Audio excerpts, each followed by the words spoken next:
오늘 우리에게 주신 하나님의 말씀은 고린도전서 15장 11절에서 20절입니다. 고린도전서 15장 11절에서 20절. 우리 함께 한 목소리로 읽겠습니다. 그러므로 나나 그들이나 이같이 전파하매 너희도 이같이 믿었느니라. 그리스도께서 죽은 자 가운데서 다시 살아나셨다 전파되었거늘 너희 중에서 어떤 사람들은 어찌하여 죽은 자 가운데서 부활이 없다 하느냐. 만일 죽은 자의 부활이 없으면 그리스도도 다시 살아나지 못하셨으리라. 그리스도께서 만일 다시 살아나지 못하였으면 우리가 전파하는 것도 헛것이요 또 너희 믿음도 헛것이며 또 우리가 하나님의 거짓 증인으로 발견되리니 우리가 하나님이 그리스도를 다시 살리셨다고 증언하였습니다. 만일 죽은 자가 다시 살아나는 일이 없으면 하나님이 그리스도를 다시 살리지 아니하셨으리라. 만일 죽은 자가 다시 살아나는 일이 없으면 그리스도도 다시 살아나신 일이 없었을 터이요 그리스도께서 다시 살아나신 일이 없으면 너희 믿음도 헛되고 너희가 여전히 죄 가운데 있을 것이요 또한 그리스도 안에서 잠자는 자도 망하였으리니 만일 그리스도 안에서 우리가 바라는 것이 다만 이 세상의 삶뿐이면 모든 사람 가운데 우리가 더욱 불쌍한 자이리라. 그러나 이제 그리스도께서 죽은 자 가운데서 다시 살아나사 잠자는 자들의 첫 열매가 되셨도다. 아멘. 여러분, 오늘 부활절입니다. 오늘 이 부활의 기쁨, 또 부활의 능력, 이것이 어떠한지 함께 보고자 합니다. 여러분, 군인에게 있어서 가장 가슴 뛰는 단어가 무엇입니까? 휴가? 외박? 전업? 그런 단어들이 있죠. 그런데 우리가 군인의 본질을 생각할 때 가장 중요한 단어는 따로 있습니다. 바로 승리일 것이에요. 패배가 뻔히 예상되는 전투에 신나서 나갈 군인은 세상에 단 한 명도 없습니다. 승리에 대한 확실한 보장이 있을 때 우리는 그 어떠한 혹독한 훈련도 견딜 수 있고 또 두려움 없이 적진을 향해 돌격할 수 있죠. 역사적으로 아주 유명한 전투 중 하나인 1815년의 오토로 전투가 있습니다. 이 영국의 웰링턴 장군이 이끄는 연합군이 유럽을 제패했던 나폴레옹의 프랑스 군대와 운명을 건 맞대결을 펼쳤죠. 그 당시 영국 런던의 시민들은 윈체스터 대성당 꼭대기에서 깃발로 보내오는 수신호에 온 신경을 집중하고 있었습니다. 마침내 수신호가 오기 시작했습니다. 웰링턴 defeated. 웰링턴이 패배했다. 여기까지 수신호가 전해졌을 때 런던 시민들은 깊은 절망과 공포에 빠졌습니다. 영국의 시대가 끝났다고 생각을 했기 때문이죠. 그런데 그것은 바다의 게임 아주 짙은 안개 때문에 일어난 착각이었습니다. 잠시 후 짙은 안개가 서서히 걷히고 숨겨져 있는 나머지 메시지가 드러났습니다. 웰링턴 defeated the enemy. 웰링턴이 적을 물리쳤다. 영국의 끔찍한 패배로 알았던 이 소식은 사실 영국 역사상 가장 위대한 대승리를 알리는 가슴 벅찬 승전보였습니다. 여러분, 이 전투가 마치 2000년 전 골고다 언덕에 서 있었던 십자가 사건과 정확히 일치해 보입니다. 왜냐하면 이 2000년 전의 십자가 사건도 이와 같이 사탄 마귀의 그 공격, 그 계략으로 인해 예수가 죽임당하시고 끝난 것처럼 보였지만, 그래서 사람들이 절망에 빠지고 제자들도 다 도망가서 망한 것처럼 보였지만 제3일 주일 아침에 부활의 눈부신 태양이 떠오르며 무덤을 덮고 있던 그 사망의 안개가 서서히 걷혔을 때 온 우주를 향해 선포된 그 메시지는 예수의 죽음이 아니라 사망 권세를 짓밟으신 예수님의 영원하고도 완전한 대승리였습니다. 그것이 바로 부활입니다. 오늘 우리가 읽은 본문 고린도전서 15장은 성경에서 부활장이라고 불리는 아주 중요한 말씀입니다. 당시 고린도교의 성도들 사이에서는 영적인 안개가 가득히 껴 있었습니다. 헬라 철학의 영향을 받아서 영혼은 깨끗하고 육신은 악하고 더럽다라는 인식이 퍼졌으며, 그래서 몸의 부활은 없을 것이라고 주장하는 사람들이 교회 안에 생겨난 것이에요. 바울은 이런 헛된 소문에 흔들리는 이 성도들을 향해서 아주 단호하게 말합니다. 14절을 보면 그리스도께서 만일 다시 살아나지 못하셨으면 우리가 전파하는 것도 헛것이요 또 내 믿음도 헛것이다 라고 팩트를 꽂아버려요. 여러분, 기독교는 마음을 비우고 수양하는 철학이 결코 아닙니다. 기독교는 역사 속에서 실제로 일어난 예수님의 십자가와 부활이라는 객관적인 사실의 뿌리를 두고 있습니다. 십자가가 우리의 모든 죄값을 대신 치르신 사건이라면 부활은 그 대속의 제사가 하나님 아버지께 완벽하게 합격 판정을 받았다는 것으로 우주적인 승리의 선언에 도장인 것입니다. 도장을 찍는 거예요. 오늘 우리는 이 촘촘하고 위대한 말씀을 통해 부활이 왜 우리 신앙의 핵심인지, 그리고 이 부활의 신앙이 매일 총성 없는 영적 전투를 치르고 있는 우리 장병들의, 여러분들의 병양생활에 도대체 어떠한 실질적인 능력이 되는 것인지, 우리가 이것을 세 가지로 나누어 쉽게 또한 깊이 있게 보도록 하겠습니다. 첫째로, 여러분, 예수님의 부활은 단순히 죽은 사람이 다시 살아난 어떤 기력 회복의 기적이 아닙니다. 우리의 죄 문제가 하나도 남김없이 완벽하게 해결되었다는 칭의의 영수증이에요. 여러분, 칭의라는 것은 의롭다고 칭함받는 것입니다. 의롭다, 죄가 없다 라고 칭함받는 것이죠. 부활은 그것의 영수증입니다. 여러분, PX 가서 무엇을 구매하면 영수증이 나오죠. 이것이 있어야 환불되지 않습니까? 왜냐? 이것이 내가 무엇을 사다는 증거가 되기 때문이죠. 예수 그리스도의 부활 또한 우리의 죄사함의 증거로서 주어진 것입니다. 더불어서 우리를 위해 영원토록 싸우시는 하늘의 대제사장이자 최고의 지휘관의 취임식이라고 할 수 있어요. 그것이 바로 부활입니다. 만일 여러분이 예수님이 십자가에 피 흘려 돌아가신 것만으로 우리의 구원이 다 끝났다라고 생각한다면 여러분, 그것은 복음을, 구원을 절반밖에 모르는 것이죠. 하지만 바울의 생각은 이 절반의 복음, 완성된 복음을 더욱 설명해 주고 있습니다. 오늘 보면 17절을 보시면 그리스도께서 다시 살아나신 일이 없으면 너희의 믿음도 헛되고 너희가 여전히 죄 가운데 있을 것이라고 이야기합니다. 여러분, 예수님이 십자가에서 죽으시고 무덤에 계속 갇혀 계신다면 우리는 여전히 죄값을 치르지 못한 죄인으로 남아 지옥에 갈 수밖에 없다는 아주 무서운 경고이죠. 이게 무슨 뜻일까요? 히브리서 성경을 보면 예수님을 향해 우리를 위한 영원한 대제사장이라고 부릅니다. 구약시대의 대제사장은 백성들의 죄를 용서받게 하려고 양이나 소를 잡아 그 피를 그릇에 담아가지고 성소의 깊은 곳, 곧 지성소에 들어가야만 했습니다. 그 대제사장은 한 명이었습니다. 그리고 대속주일이라는 1년에 한 번 있는 그 절기에 온 백성들의 죄를 사하기 위해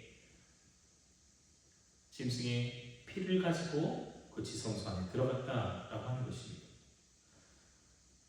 곧 피를 흘리는 것으로 죄사함이 끝이 아니라 그 피를 흘리고 하나님 앞에 서야 진짜 제사가 완성되는 것이었어요. 여러분, 예수님이 영원한 대제사장이라고 하는 것은 이런 의미입니다. 온 인류를 위해, 하나님의 백성들을 위해 예수 그리스도께서 자기 자신이 흠없는 어린 양으로 제물이 되셔서 직접 자신의 피를 흘리시고, 그리고 그 피를 자기 자신이 대제사장이 되셔서 그것을 가지고 아버지께 나아가 우리의 죄사함의 증거로 드리셨다는 것입니다. 그래서 영원한 대제사장이 되어주신다고 하는 것이, 우리는 그 피로 말미암아 죄사함을 얻었습니다. 구원을 얻게 되었습니다. 예수 그리스도께서 부활하셨기 때문에 그렇게 대제사장으로서의 삶을 하실 수 있는 것이었죠. 여러분, 그래서 부활이 얼마나 큰 은혜인지 모릅니다. 그 부활이 없으면 우리의 죄사함도 없습니다. 우리의 용서의 확정도 없습니다. 여러분, 무덤을 박차고 일어나신 예수님은 지금 이 순간에도 하나님 보좌 우편에서 여러분 한 사람 한 사람을 위해 그 이름을 부르시며 지켜주시는 최고의 지휘관이십니다. 부활을 믿는다는 것은 그 어떤 상황 속에서도 결코 패배하지 않고 죽으시지도 아니하시는 전능하신 대장 예수님을 나의 든든한 백으로 삼는 것을 의미합니다. 그래서 내가 그 믿음을 가지고 오늘의 삶에, 오늘의 훈련에, 오늘의 임무에 임하는 것이죠. 여러분이 얼마나 든든하고 가슴 벅찬 사실입니까? 나의 죄를 사하시고 지금도 나를 위해 기도하시며 하나님 백성으로서의 삶을 살아내고 더욱 완성될 수 있도록 지키시고 보호하신다. 바로 우리 부활하신 예수 그리스도께서 말입니다. 이 사실을 우리 마음 가운데 새기시길 소원합니다. 두 번째로, 여러분, 부활하신 주님은 우리에게 성령을 보내주셨습니다. 그래서 오늘을 이길 힘을 주시는 것이죠. 우리의 팍팍한 군생활 속에서 죄와 싸워 이길 수 있도록 우리에게 성령을 보내주셨습니다. 바울은 고린도전서 15장 45절에서 첫사람 아담은 생명이 되었다 함과 같이 마지막 아담은 살려주는 영이 되었다라고 선언합니다. 여러분, 첫 인류인 아담, 우리의 첫 조상인 아담은 죄를 지어서 전 무대원을 마치 사망이라는 이 징계로 몰아넣은 이 관심병사 같은 존재가 되었어요. 하지만 마지막 아담이신 예수 그리스도는 부활하심으로 온 우주에 생명을 불어넣는 새로운 인류의 대표가 되셨습니다. 영원히 죽을 수밖에 없는 사망에 처해있는 우리를 살리시기 위해 예수께서 우리의 새로운 조상이 되어주셨다는 것, 하는 것이. 그래서 예수를 믿는 예수의 백성들, 하나님의 백성들은 이전처럼 이 첫 아담의 죄성을 가지고 태어나지 않고 새로운 사람이 되어 예수 안에서 새로운 사람이 되어 거듭나서 하나님의 백성으로서의 호적으로 옮겨졌다라고 하는 것이, 여러분, 호적이 옮겨진 것입니다. 뭐 학창 시절에 나 지금도 그러겠지만 난 어디 이시네, 난 왕족이네, 난 뭐 넌 천민이네. 여러분, 천민이라면 기분 나쁘지 않습니까? 하물며 우리는 어떻습니까?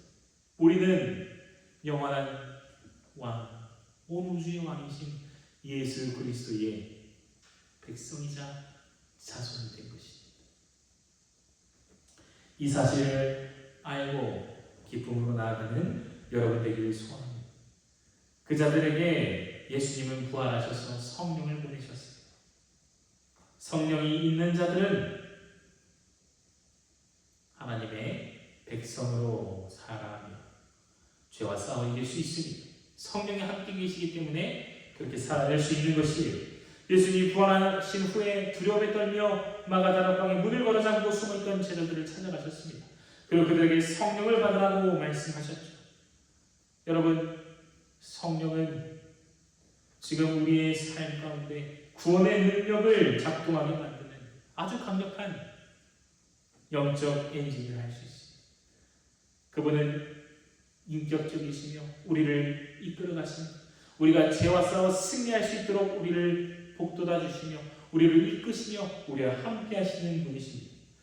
우리가 군대 생활이 참 힘들죠.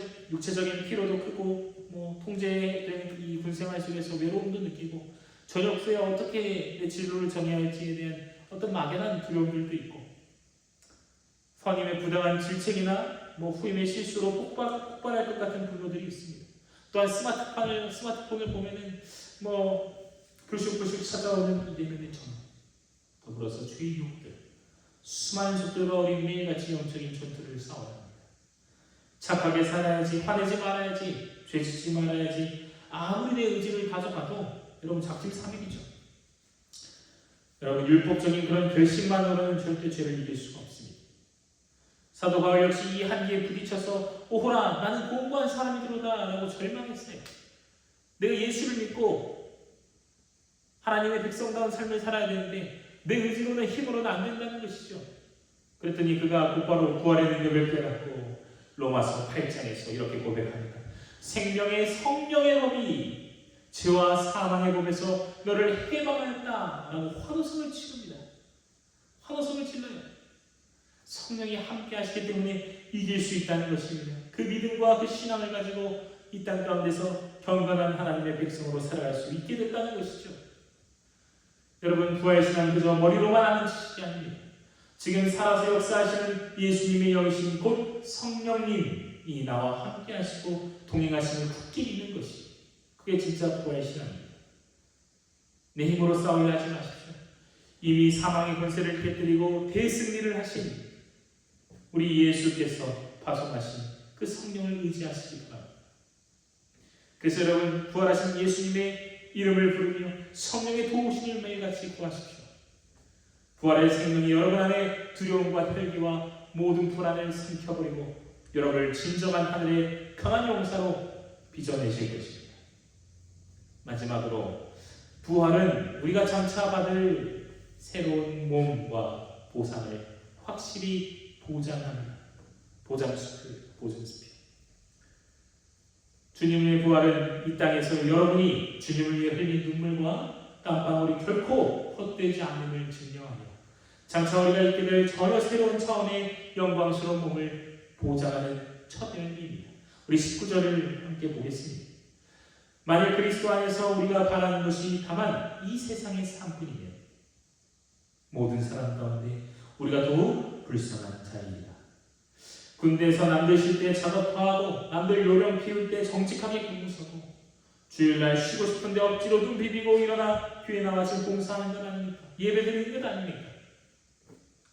세상 사람들이 보면 참 미련해 보이고 바보 같아 보이죠. 이 땅의 삶이 전부라면 기독교인들은 진짜 억울하고 불쌍한 사람들. 하지만 20절은 기독교 신앙의 가장 위대한 반전을 선언합니다. 함께 보겠습니다. 그러나 이제 그리스도께서 죽은 자 가운데서 다시 살아나사 잠자는 자들의 첫 열매가 되셨도다. 여러분 농사를 지을 때 제일 먼저 맺힌 첫 열매를 보면 그 뒤에 열릴 수많은 열매의 품질을 100% 보장할 수 있습니다. 그래서 농부들은 그 한 해의 수확을 이 열매, 첫 열매를 보고 결정해요. 그 퀄리티와 품질을 보고 말이죠. 예수님의 부활은 예수님 한 분만의 해피엔딩이 아닙니다. 예수님을 믿는 우리 모두가 장차 주님과 똑같이 그 영광스러운 부활의 몸을 입게 될 것이라는 완벽한 보증수표인 것이죠. 바로 우리가 받을 새 몸에 대해 구체적으로 설명합니다. 지금 우리의 몸은 피곤하고 눕고 싶고 조금만 다쳐도 피가 나는 약한 몸이지만 장차 부활할 때 입을 몸은 썩지 않고 약하지 않고 영광스럽고 하늘에 속한 신령한 몸이라고 하는 것입니다. 그럼 단순히 지금 몸이 조금 건강해지는 것이 아니에요. 죄를 지을 가능성조차 완전히 사라진 거룩한 상태로의 질적인 도약을 의미합니다. 여러분 새하늘과 새 땅에서 우리는 영광스러운 그 부활의 몸을 입고 주님과 함께 영원히 통치할 것입니다. 여러분 그것이 여러분의 미래인 것이 미래 확증된 보증수표라고 하는 것입니다. 여러분 이것이 가능하지 않으십니까? 그 영광스러운 찬란한 미래가 아직 마음속에 잡히지 않습니까? 여러분 로또 아시죠? 로또가 지금 1218회입니다. 1218회. 근데 내가 한 1230회 정도의 로또의 1등이 당첨될 것이라는 어떤 그런 보장이 되어 있습니다. 만약에. 그럼 여러분 어떻습니까? 분생활이 힘들지 않을 거예요. 오늘의 어려움과 오늘의 고생을 웃으며 넘길 수 있을 것입니다. 괜찮을 거예요. 나 당첨된 사람인데 당첨된 사람인데 기껏 군생활 좀 버텨보지. 남들이 작업하고 힘들 때도 자기는 실실 웃을 겁니다. 하물며 여러분 그것과는 비교가 되지 않아요. 영광스러운 하늘의 몸, 부활의 몸을 우리가 입게 되어 주님과 함께 영원히 통치하게 될 것이라는, 왕과 같이 될 것이라는, 주님의 보좌 앞에 함께 앉을 것이라는 그 사실은 오늘 우리에게 어떤 의미로 다가옵니다. 여러분 이 세상의 돈과 재물과 명예는 한낱 사라져버릴 먼지에 불과한 먼지. 그러나 이 영광스러운 부활의 소망은 정말로 찬란하고 아름답습니다. 여러분 그 부활을 약속으로 보증받은 자들입니다. 그러니 우리가 힘든 일이 있고 어려운 일이 있을 때 좀 눈물이 나고 괴로울 때가 있습니다. 그럼에도 불구하고 우리는 웃을 수 있습니다. 허허실실하며 그냥 보낼 수 있습니다. 주님께 영광의 감사를 올려 드릴 수 있는 것이요, 힘들고 팍팍한 그 상황 가운데서도 말입니다. 주님, 내게 이렇게 어려움과 고난을 허락하시는 것은 주께서 나를 하나님 백성으로 더욱 만들어 가시는 예수를 닮게 하시기 위함이시오. 감사합니다. 이렇게 우리 나아지게 될 것이요. 군생활이 길고 끝이 안 보이는 것 같죠. 그러나 분명히 저녁나는 의미입니다. 그래서 우리 군종들들 저녁하면 앞에 나와가지고 이야기하잖아요. 공통되게 말하는 게 있습니다. 아, 이날이 올 줄 몰랐습니다. 여러분, 이날이 올 줄 몰랐어요. 여러분, 그러나 그 저녁날은 반드시 오죠. 마찬가지로 우리 인생의 고단한 그 군생활처럼 보이는 그 시절들 다 끝이 날 겁니다. 주님께서 다시 오시는 그날 장엄한 나팔 소리와 함께 우리는 사망과 질병과 눈물이 전혀 없는 완벽한 그 새하늘과 새 땅으로 입성하게 될 것이고 영광스럽게 태어날 것이고 부활의 몸을 입고 말입니다. 여러분, 이것이 바로 부활의 소망입니다. 아멘이십니까? 이 엄청난 미래의 영광이 확실하게 예약되어 있기 때문에 우리 지금 당장 겪는 이 군생활 안에서의 억울함과 고난들 좀 겪을 수 있어요. 근데 넉넉히 웃으며 넘길 수도 있는 것이에요. 오히려 감사할 수 있게 되는 것이에요.